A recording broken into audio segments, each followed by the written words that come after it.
إنا فتحنا لك فتحا مبينا ليغفر لك الله ما تقدم من ذنبك وما تأخر ويتم نعمته عليك ويهديك صراطا مستقيما وينصرك الله نصرا عزيزا. هو الذي أنزل السكينة في قلوب المؤمنين ليزدادوا إيمانا مع إيمانهم ولله جنود السماوات والأرض وكان الله عليما حكيما. ليدخل المؤمنين والمؤمنات جنات تجري من تحتها الأنهار خالدين فيها ويكفر عنهم سيئاتهم وكان ذلك عند الله فوزا عظيما. ويعذب المنافقين والمنافقات والمشركين والمشركات الظانين بالله ظن السوء عليهم دائرة السوء وغضب الله عليهم ولعنهم وأعد لهم جهنم وساءت مصيرا. ولله جنود السماوات والأرض وكان الله عزيزا حكيما. إنا أرسلناك شاهدا ومبشرا ونذيرا ليؤمنوا بالله ورسوله ويعزروه ويوقروه ويسبحوه بكرة وأصيلا.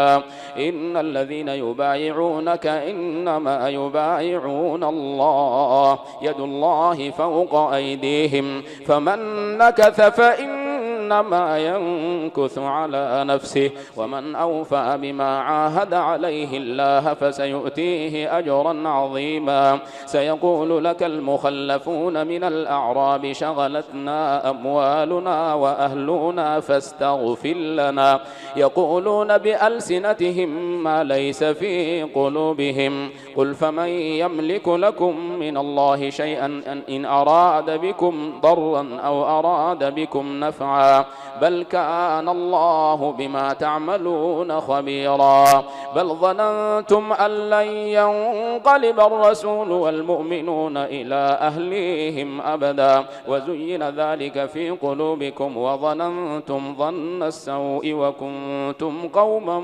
بورا. ومن لم يؤمن بالله ورسوله فإنا أعتدنا للكافرين سعيرا. ولله ملك السماوات والأرض يغفر لمن يشاء ويعذب من يشاء وكان الله غفورا رحيما. سيقول المخلفون إذا انطلقتم إلى مغانم لتأخذوها ذرونا نتبعكم يريدون أن يبدلوا كلام الله قل لن تتبعونا كذلكم قال الله من قبل فسيقولون بل تحسدوننا بل كانوا لا يفقهون إلا قليلا. قل للمخلفين من الأعراب ستدعون إلى قوم أولي بأس شديد تقاتلونهم أو يسلمون فإن تطيعوا يؤتكم الله أجرا حسنا وإن تتولوا كما توليتم من قبل يعذبكم عذابا أليما. ليس على الأعمى حرج ولا على الأعرج حرج ولا على المريض حرج ومن يطع الله ورسوله يدخله جنات تجري من تحتها الأنهار ومن يتولى يعذبه عذابا أليما. لقد رضي الله عن المؤمنين إذ يبايعونك تحت الشجرة فعلم ما في قلوبهم فأنزل السكينة عليهم وأثابهم فتحا قريبا ومغانم كثيرة يأخذونها وكان الله عزيزا حكيما. وعدكم الله مغانم كثيرة تأخذونها فعجل لكم هذه وكف أيدي الناس عنكم ولتكون آية للمؤمنين ويهديكم صراطا مستقيما. وأخرى لم تقدروا عليها قد أحاط الله بها وكان الله بما يعملون بصيرا. هم الذين كفروا وصدوكم عن المسجد الحرام والهدي معكوفا أن يبلغ محله ولولا رجال مؤمنون ونساء مؤمنات لم تعلموهم أن تطؤوهم فتصيبكم منهم معرة بغير علم ليدخل الله في رحمته من يشاء. لو تزيلوا لعذبنا الذين كفروا منهم عذابا أليما. إذ جعل الذين كفروا في قلوبهم الحمية حمية الجاهلية فأنزل الله سكينته على رسوله وعلى المؤمنين وألزمهم كلمة التقوى وكانوا أحق بها وأهلها وكان الله بكل شيء عليما. لقد صدق الله رسوله الرؤيا بالحق لتدخلن المسجد الحرام إن شاء الله آمنين محلقين رؤوسكم ومقصرين لا تخافون فعلم ما لم تعلموا فجعل من دون ذلك فتحا قريبا. هو الذي أرسل رسوله بالهدى ودين الحق ليظهره على الدين كله وكفى بالله شهيدا. محمد رسول الله والذين معه أشداء على الكفار رحماء بينهم تريهم ركعا سجدا يبتغون فضلا من الله ورضوانا سيماهم في وجوههم من أثر السجود ذلك مثلهم في التوراة ومثلهم في الإنجيل كزرع أخرج شطأه فآزره فاستغلظ فاستوى على سوقه يعجب الزراع ليغيظ بهم الكفار. وعد الله الذين آمنوا وعملوا الصالحات منهم مغفرة وأجرا عظيما. يا أيها الذين آمنوا لا تقدموا بين يدي الله ورسوله واتقوا الله إن الله سميع عليم. يا أيها الذين آمنوا لا ترفعوا أصواتكم فوق صوت النبي ولا تجهروا له بالقول كجهر بعضكم لبعض أن تحبط أعمالكم وأنتم لا تشعرون. إن الذين يغضون أصواتهم عند رسول الله أولئك الذين امتحن الله قلوبهم للتقوى لهم مغفرة وأجر عظيم. إن الذين ينادونك من وراء الحجرات أكثرهم لا يعقلون. ولو أنهم صبروا حتى تخرج إليهم لكان خيرا لهم والله غفور رحيم. يا أيها الذين آمنوا إن جاءكم فاسق بنبأ فتبينوا أن تصيبوا قوما بجهالة فتصبحوا على ما فعلتم نادمين. واعلموا أن فيكم رسول الله لو يطيعكم في كثير من الأمر لعنتم ولكن الله حبب إليكم الإيمان وزينه في قلوبكم وكره إليكم الكفر والفسوق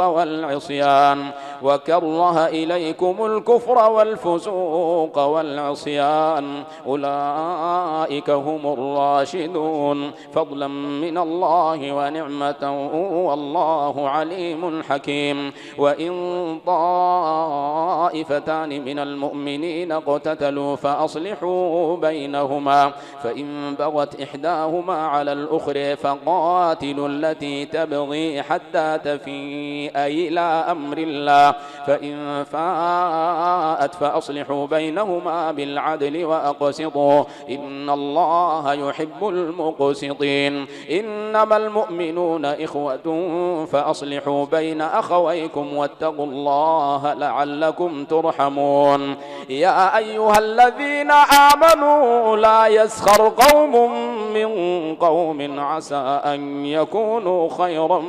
منهم ولا نساء من نساء عسى أن يكن خيرا منهن ولا تلمزوا أنفسكم ولا تنابزوا بالألقاب بئس الاسم الفسوق بعد الإيمان ومن لم يتب فأولئك هم الظالمون. يا أيها الذين آمنوا اجتنبوا كثيرا من الظن إن بعض الظن إثم ولا تجسسوا ولا يغتب بعضكم بعضا أيحب أحدكم أن يأكل لحم أخيه ميتا فكرهتموه واتقوا الله إن الله تواب رحيم. يا أيها الناس إنا خلقناكم من ذكر وأنثى وجعلناكم شعوبا وقبائل لتعارفوا إن أكرمكم عند الله أتقاكم إن الله عليم خبير. قالت الأعراب آمنا قل لم تؤمنوا ولكن قولوا أسلمنا ولما يدخل الإيمان في قلوبكم وإن تطيعوا الله ورسوله لا يألتكم من أعمالكم شيئا إن الله غفور رحيم. إنما المؤمنون الذين آمنوا بالله ورسوله ثم لم يرتابوا وجاهدوا بأموالهم وأنفسهم في سبيل الله أولئك هم الصادقون. قل أتعلمون الله بدينكم والله يعلم ما في السماوات وما في الأرض والله بكل شيء عليم. يمنون عليك أن أسلموا قل لا تمنوا علي إسلامكم بل الله يمن عليكم أن هداكم للإيمان إن كنتم صادقين. إن الله يعلم غيب السماوات والأرض والله بصير بما تعملون.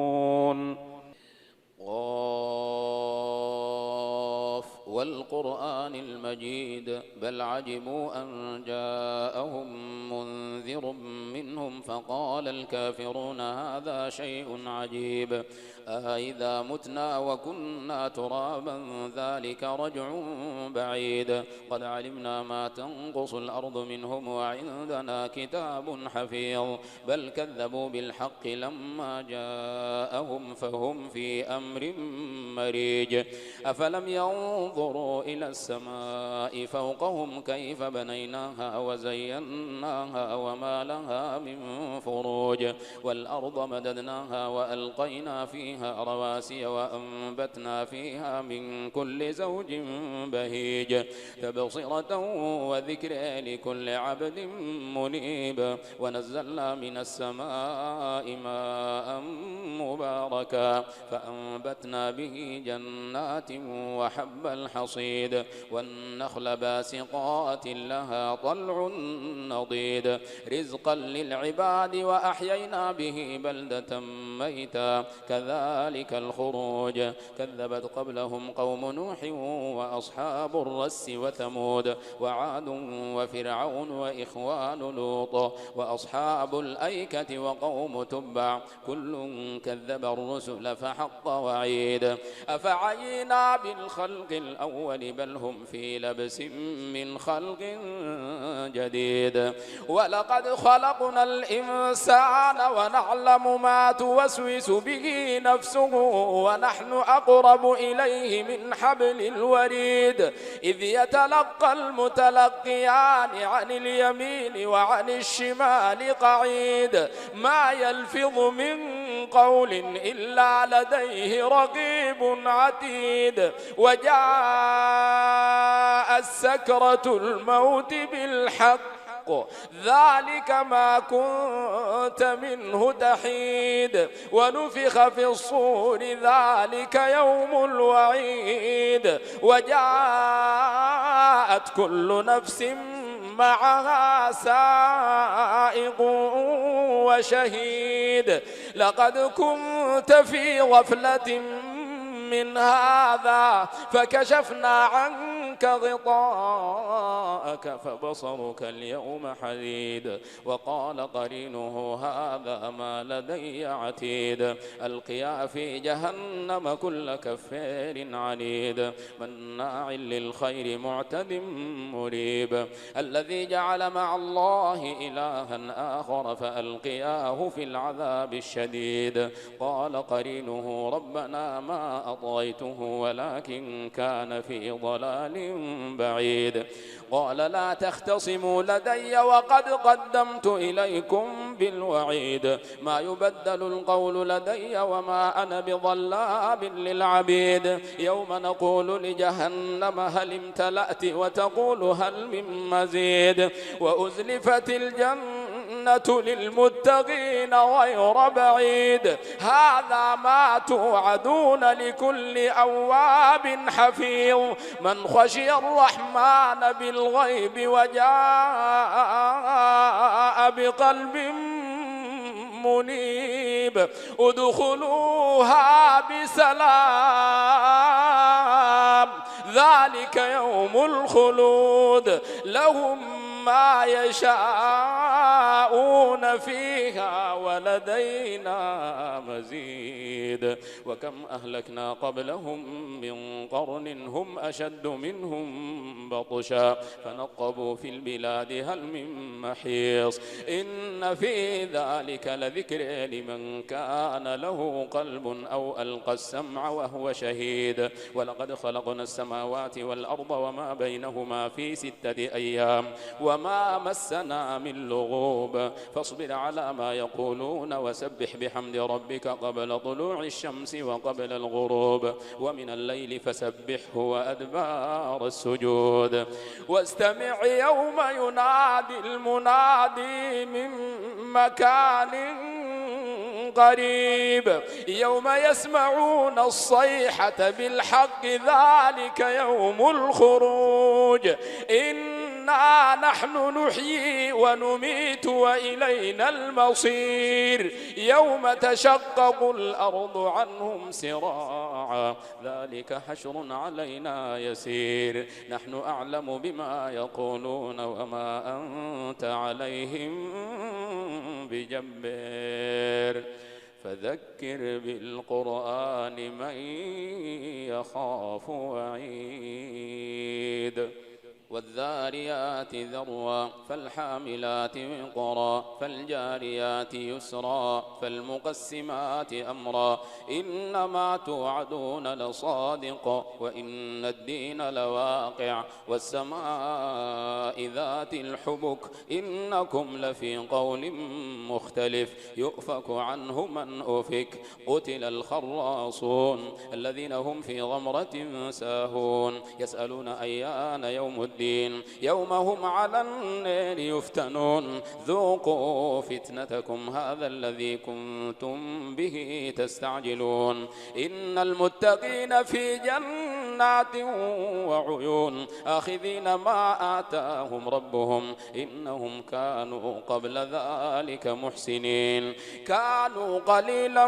من الليل ما يهجعون وبالأسحار هم يستغفرون وفي أموالهم حق للسائل والمحروم وفي الأرض آيات للموقنين وفي أنفسكم أفلا تبصرون وفي السماء رزقكم وما توعدون فورب السماء والأرض إنه لحق مثل ما أنكم تنطقون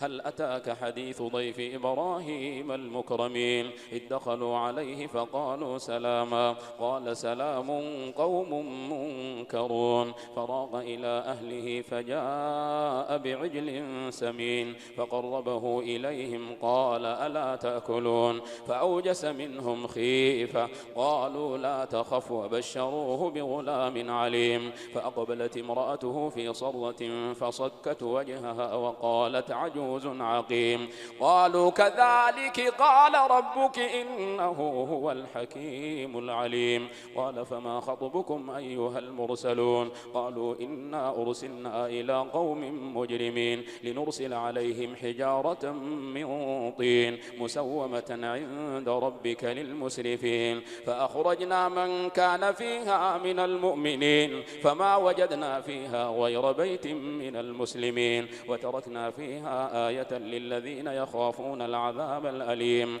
وفي موسى إذ أرسلناه إلى فرعون بسلطان مبين فتولى بركنه وقال ساحر أو مجنون فأخذناه وجنوده فنبذناهم في اليم وهو مليم. وفي عاد إذ أرسلنا عليهم الريح العقيم ما تذر من شيء أتت عليه إلا جعلته كالرميم. وفي ثمود إذ قيل لهم تمتعوا حتى حين فعتوا عن أمر ربهم فأخذتهم الصاعقة وهم ينظرون فما استطاعوا من قيام وما كانوا منتصرين. وقوم نوح من قبل إنهم كانوا قوما فاسقين. والسماء بنيناها بأيد وإنا لموسعون والأرض فرشناها فنعم الماهدون. ومن كل شيء خلقنا زوجين لعلكم تذكرون. ففروا إلى الله إني لكم منه نذير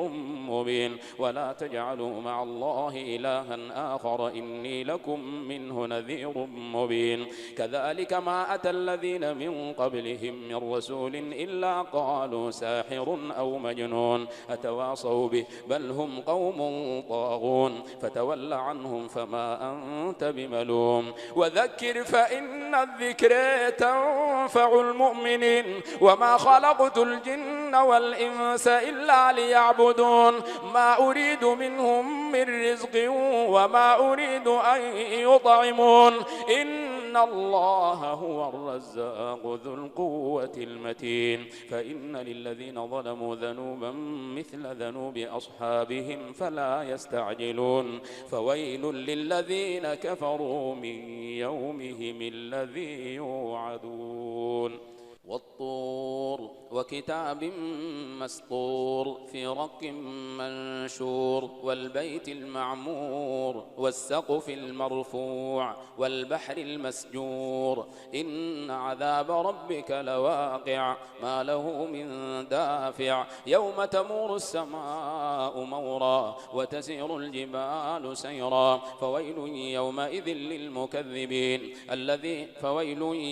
للمكذبين الذين هم في خوض يلعبون. يوم يدعون إلى نار جهنم دعا هذه النار التي كنتم بها تكذبون أفسحر هذا أم أنتم لا تبصرون. اصلوها فاصبروا أو لا تصبروا سواء عليكم إنما تجزون ما كنتم تعملون. إن المتقين في جنات ونعيم فاكهين بما آتاهم ربهم ووقاهم ربهم عذاب الجحيم. كلوا واشربوا هنيئا بما كنتم تعملون. متكئين على سرر مصفوفة وزوجناهم بحور عين. والذين آمنوا وأتبعناهم ذرياتهم بإيمان ألحقنا بهم ذرياتهم وما ألتناهم من عملهم من شيء كل امرئ بما كسب رهين. وأمددناهم بفاكهة ولحم مما يشتهون يتنازعون فيها كأسا لا لغو فيها ولا تأثيم. ويطوف عليهم غلمان لهم كأنهم لؤلؤ مكنون. وأقبل بعضهم على بعض يتساءلون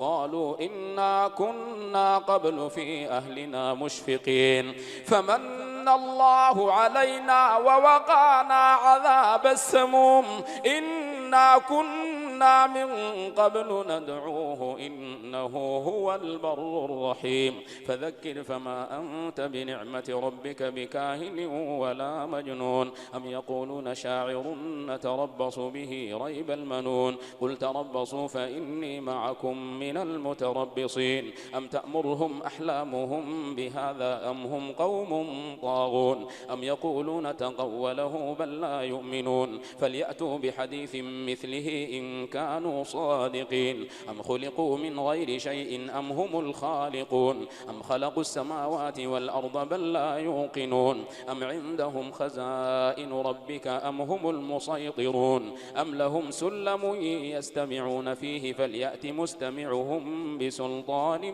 مبين أم له البنات ولكم البنون أم تسألهم أجرا فهم من مغرم مثقلون أم عندهم الغيب فهم يكتبون أم يريدون كيدا فالذين كفروا هم المكيدون أم لهم إله غير الله سبحان الله عما يشركون وإن يروا كسفا من السماء ساقطا يقولوا سحاب مركوم فذرهم حتى يلاقوا يومهم الذي فيه يصعقون يوم لا يغني عنهم كيدهم شيئا ولا هم ينصرون وإن للذين ظلموا عذابا دون ذلك ولكن أكثرهم لا يعلمون واصبر لحكم ربك فإنك بأعيننا وسبح بحمد ربك حين تقوم ومن الليل فسبحه وإدبار النجوم والنجم إذا هوى ما ضل صاحبكم وما غوى وما ينطق عن الهوى إن هو إلا وحي يوحى علمه شديد القوى ذو مرة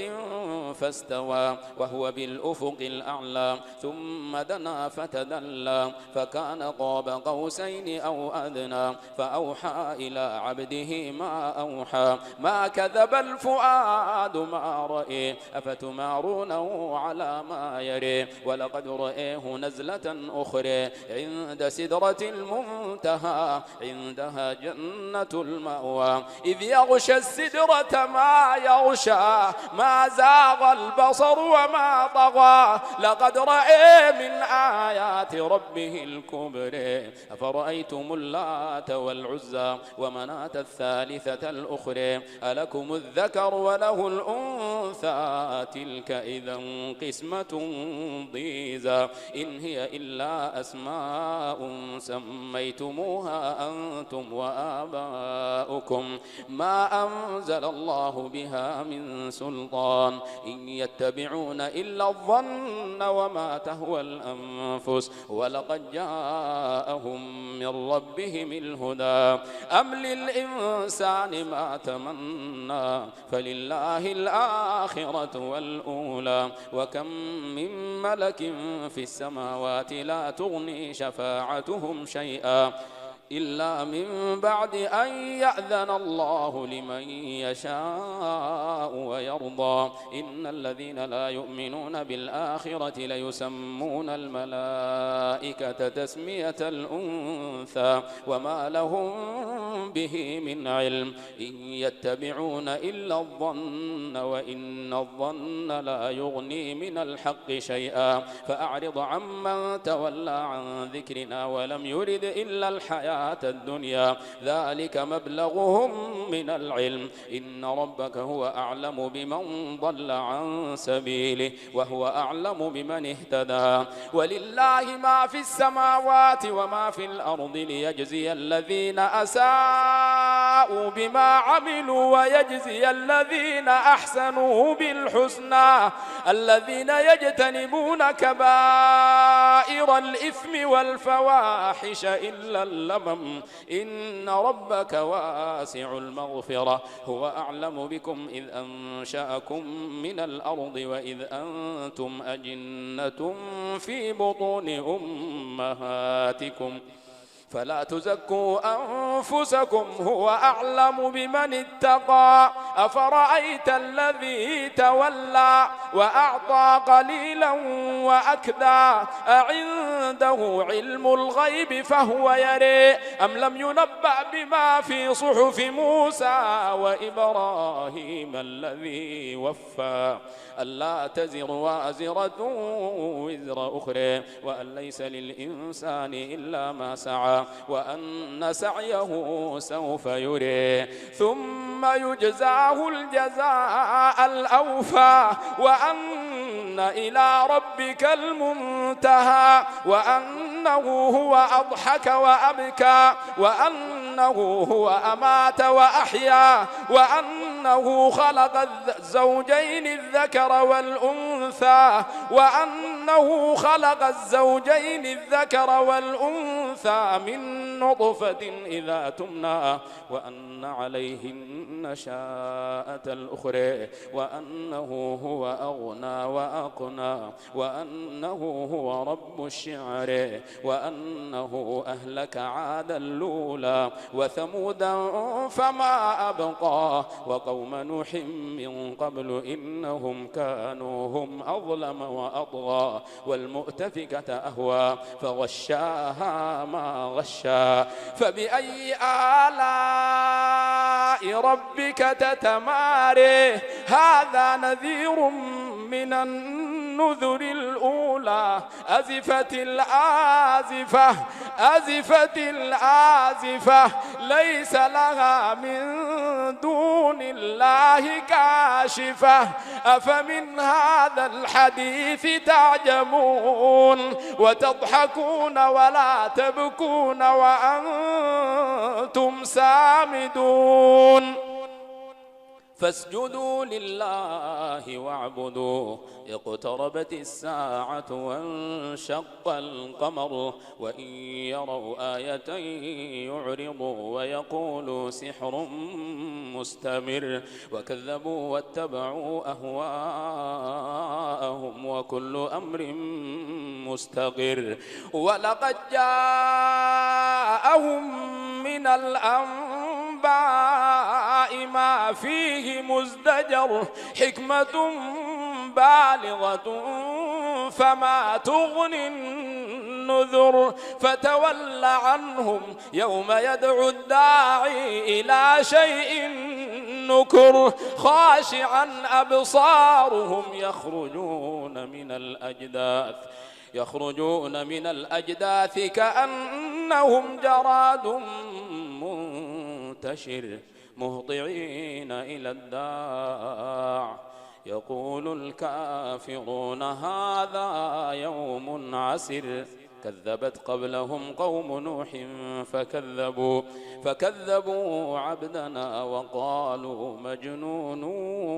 وازدجر كذبت قبلهم قوم نوح فكذبوا عبدنا وقالوا مجنون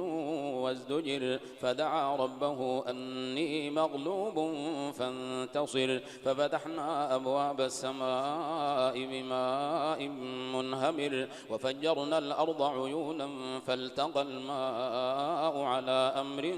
قد قدر وحملناه على ذات ألواح ودسر تجري بأعيننا جزاء لمن كان كفر ولقد تركناها آية فهل من مدكر فكيف كان عذابي ونذر ولقد يسرنا القرآن للذكر فهل من مدكر كذبت عاد فكيف كان عذابي ونذر إنا أرسلنا عليهم ريحا صرصرا في يوم نحس مستمر تنزع الناس كأنهم أعجاز نخل منقعر فكيف كان عذابي ونذر ولقد يسرنا القرآن للذكر فهل من مدكر كذبت ثمود بالنذر فقالوا أبشرا منا واحدا نتبعه إنا إذا لفي ضلال وسعر ألقي الذكر عليه من بيننا بل هو كذاب أشر سيعلمون غدا من الكذاب الأشر إن إنا مرسل الناقة فتنة لهم فارتقبهم واصطبر ونبئهم أن الماء قسمة بينهم كل شرب محتضر فنادوا صاحبهم فتعاطى فعقر فكيف كان عذابي ونذر إنا أرسلنا عليهم صيحة واحدة فكانوا كهشيم المحتضر ولقد يسرنا القرآن للذكر فهل من مدكر كذبت قوم لوط بالنذر إنا أرسلنا عليهم حاصبا إلا آل لوط نجيناهم بسحر نعمة من عندنا كذلك نجزي من شكر ولقد أنذرهم بطشتنا فتماروا بالنذر فكيف كان عذابي ونذر ولقد صبحهم بكرة عذاب مستقر فكيف كان عذابي ونذر ولقد يسرنا القرآن للذكر فهل من مدكر ولقد جاء آل فرعون النذر كذبوا بآياتنا كلها فأخذناهم أخذ عزيز مقتدر أكفاركم خير من أولئكم أم لكم براءة في الزبر أم يقولون نحن جميع منتصر سيهزم الجمع ويولون الدبر بل الساعة موعدهم والساعة أدهى وأمر إن المجرمين في ضلال وسعر يوم يسحبون في النار على وجوههم ذوقوا مس سقر إنا كل شيء خلقناه بقدر وما أمرنا إلا واحدة كلمح بالبصر ولقد أهلكنا أشياعكم فهل من مدكر وكل شيء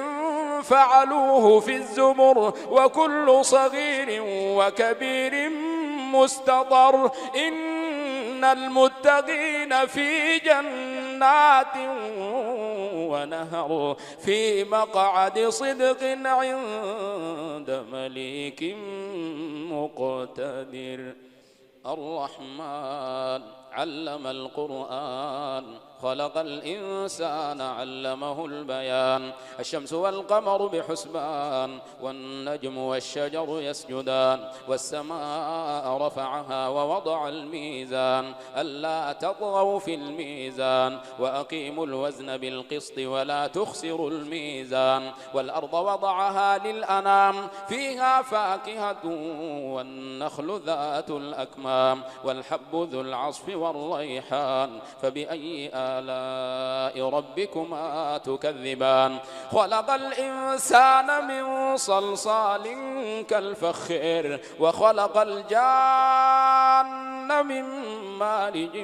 من نار فبأي آلاء ربكما تكذبان رب المشرقين ورب المغربين فبأي آلاء ربكما تكذبان مرج البحرين يلتقيان بينهما برزخ لا يبغيان فبأي آلاء ربكما تكذبان يخرج منهما اللؤلؤ والمرجان فبأي آلاء ربكما تكذبان وله الجوار المنشآت في البحر كالأعلام فبأي آلاء ربكما تكذبان كل من عليها فان ويبقى وجه ربك ذو الجلال والإكرام فبأي آلاء ربكما تكذبان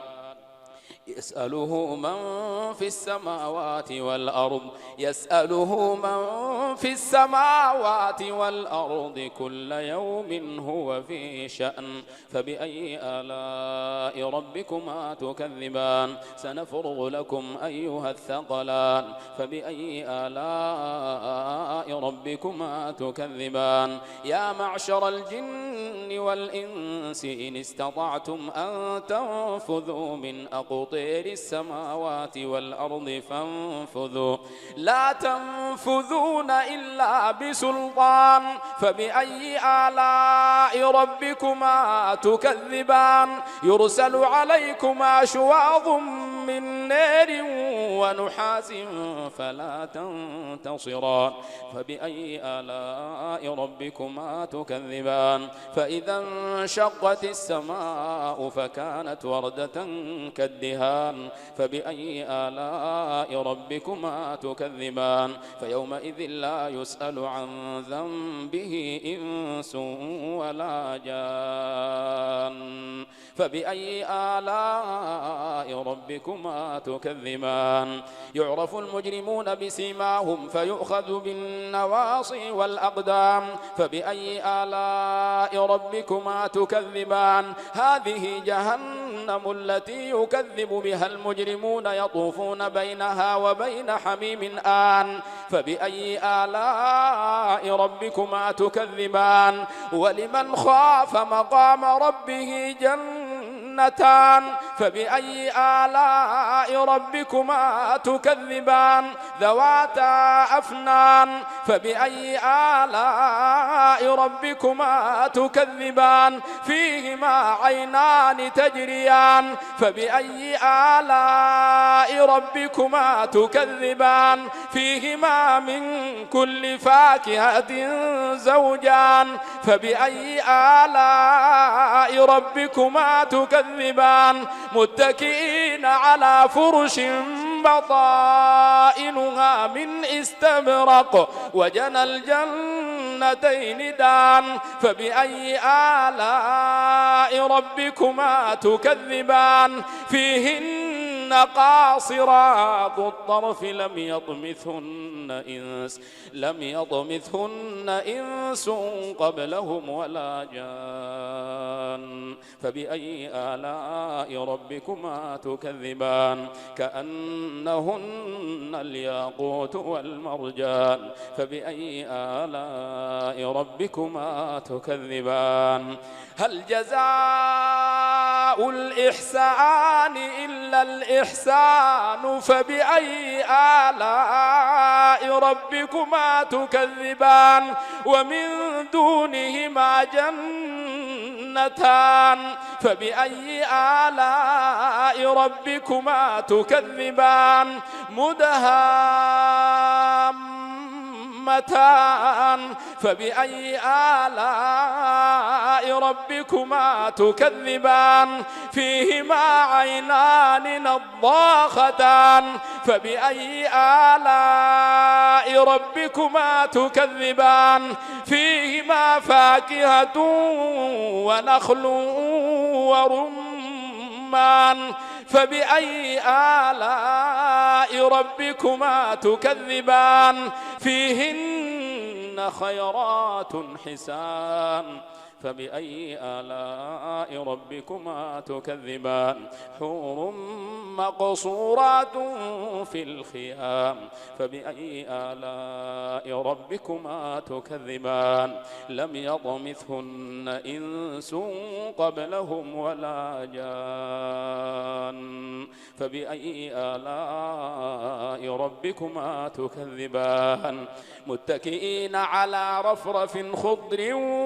وعبقري حسان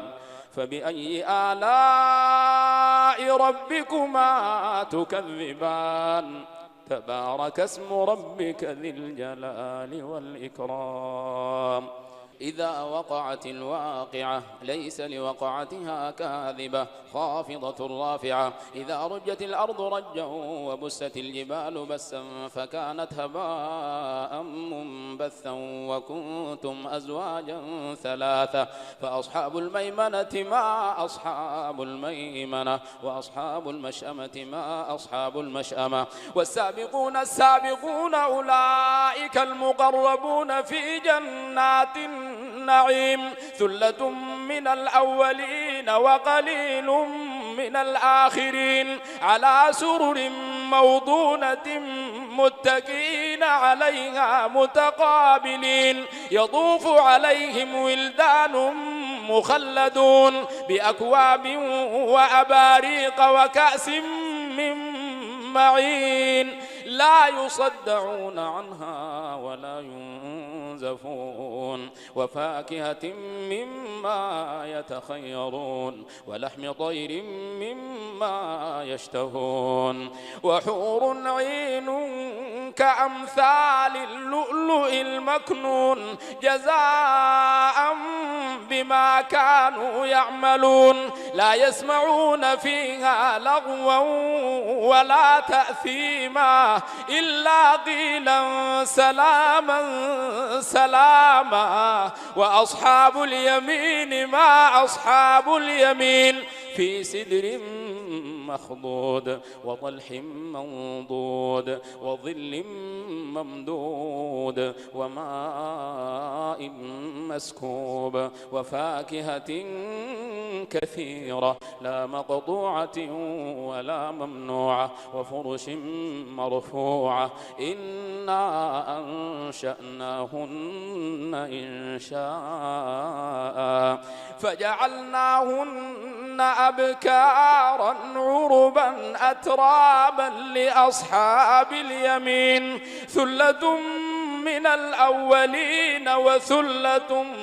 من الآخرين وأصحاب الشمال ما أصحاب الشمال في سموم وحميم وظل من يحموم لا بارد ولا كريم إنهم كانوا قبل ذلك مترفين وكانوا يصرون على الحنث العظيم وكانوا يقولون أإذا متنا وكنا ترابا وعظاما أإنا لمبعوثون أو آباؤنا الأولون قل إن الأولين والآخرين لمجموعون إلى ميقات يوم معلوم ثم إنكم أيها الضالون المكذبون لآكلون من شجر من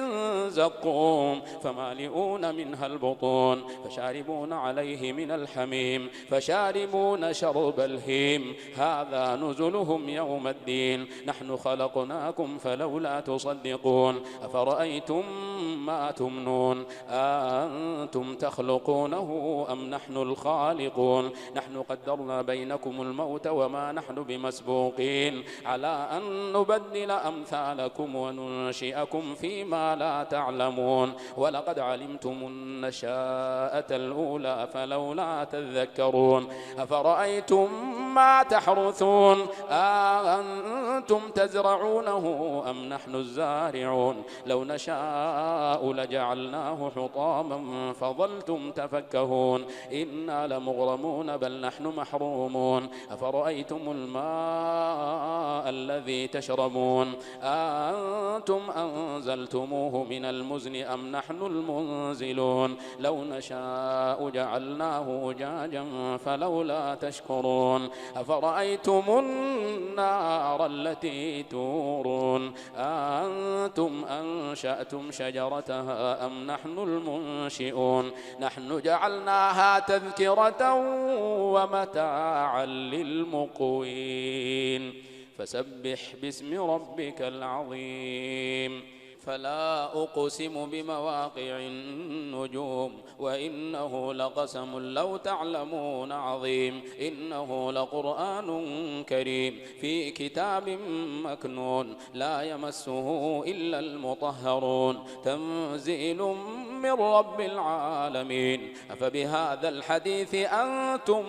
مدهنون وتجعلون رزقكم أنكم تكذبون فلولا إذا بلغت الحلقوم وأنتم حينئذ تنظرون ونحن أقرب إليه منكم ولكن لا تبصرون فلولا إن كنتم غير مدينين ترجعونها إن كنتم صادقين فأما إن كان من المقربين فروح